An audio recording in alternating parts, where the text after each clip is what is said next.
थाद'नाय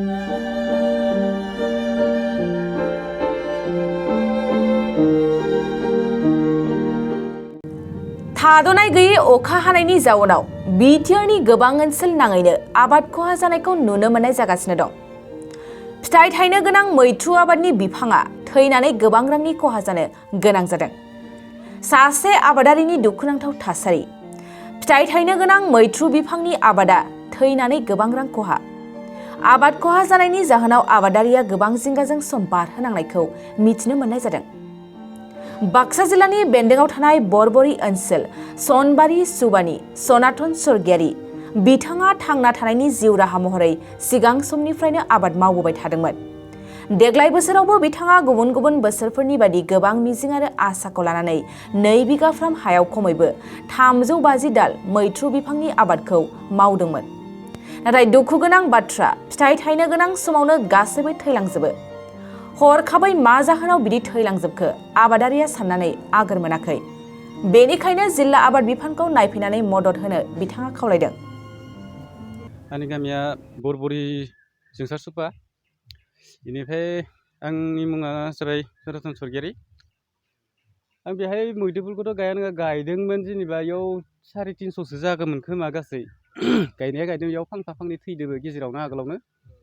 ओमफ्राय दा गायनानै जाबायबो जाया नङा जादोंमोन। ओमफ्राय बे साननैसो गेजेराव सान्दुंआबो गोसा थिं थिं जाबायना, बेनिफ्राय आरो बेयाव गोसा जानानै आरो लोगो लोगोनो अखा हाबाय। अखायाबो गोसाथार, रोजा अखा हानायनि लोगोसेयाव जाखो ना माखो दा बिफाङा थैलांनो हमबाय दस' एसे। दा गासै बेयावथ' 350आनो दंमोन गासै। बेसेबांसो खरसा जादों बेखौ? बेयाव गासै खरसायाथ' 30नि एसे सायाव थांदो। गासै लेबार सेबार हाजिरा बायदिसिना लाबाय थानाय जायोना, आरो हाग्रानि हासार मुलि बायदिसिनाबो माबानायाव 30नि एसे बारा जादों आरो जेनेबा। नङाबा आं 30सोखौ सानना दोनखाबाय। आंथ' दा अखाखौनो सानदों। आं बोथोराबो बेबायदिनो ना, आगोलाव इमान सान्दुं दुंबाय, सान्दुंजों लोगोसे आरो अखाया लोगो लोगो गोबारै हाबाय नालाय, बेखायसो जाखोना माखो दा थैलांनोबो हमबाय। बेखायनो आं बोरैबा मोनदों आरो जेनेबा। मावनाया मावदोंमोन ना, आगोलाव जादोंमोनबो, जाया नङा जादोंमोन। बेसेबांसो रां मोननो हादोंमोन? आगोलावहायथ' आं बारा गायाखैमोन। आगोलाव 250 ना मा दंमोन गासै बिफाङा।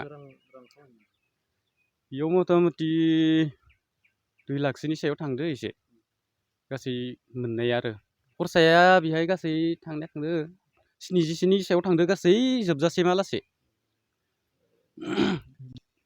देग्लायथ' आङो 3खौनो सानदोंमोन। 3 लाखसो जेनेबा जागोन आरो, जेनेबा दा दाम हिसाबै जिथु दाम सोलिदों बेबायदिबा 3 लाखसो थांगौमोन आरो। एसेमोन जेनेबा। बेहायथ' रावबो फैयाखैना, खौरां लाफैयाखै। दा आंथ' सानो जेनेबा बिथांमोनखौ जेनेबा जों खावलायो आरो, जेनेबा बिथांमोनहा फैनानै एसे जुदि बाहाय माबायोबा जों मोजां मोनगौमोन आरो, नायफिननायबा जेनेबा माबायदि मायो। जेनेबा जोंथ' मावदोंमोन। जेनेबा आंबो सानो आरो बिथांमोनखौ नायफिननायबा एसे मोजां जायो होननानै। 2023-24 सोलोंथाइ बोसोरनि थाखाय गोदान मुं थिसननाय लानानै फैदों डन बस्क' डिग्री कलेज साफागुरिया। देग्लायनिफ्राय डन बस्क' डिग्री कलेज साफागुरियाव बेचलर अफ आर्ट्स एबा BA नि सेथि सेमिस्टारनि गोदानै मुं थिसननाया दायो सोलिगासिनो दं। चिरां जिल्लानि साफागुरियाव थानाय डन बस्क' डिग्री कलेजआ देग्लायनिफ्राय BA थाखोनि सेथि सेमिस्टारनि थाखाय गोदानै एडमिसन लानायजों लोगोसे बड', इक'नमिक्स, इंलिश, एडुकेशन, हिस्टरी आरो पलिटिकल साइन्स आयदानि थाखाय BA अनार्सनिबो खाबु दं। गोग्गो सोलोंथाइनि थासारिजों लोगोसेयैनो डन बस्क' डिग्री कलेज साफागुरियाव आलादायै हौवा हिन्जावनि थाखाय हस्टेलनि खाबुबो दं।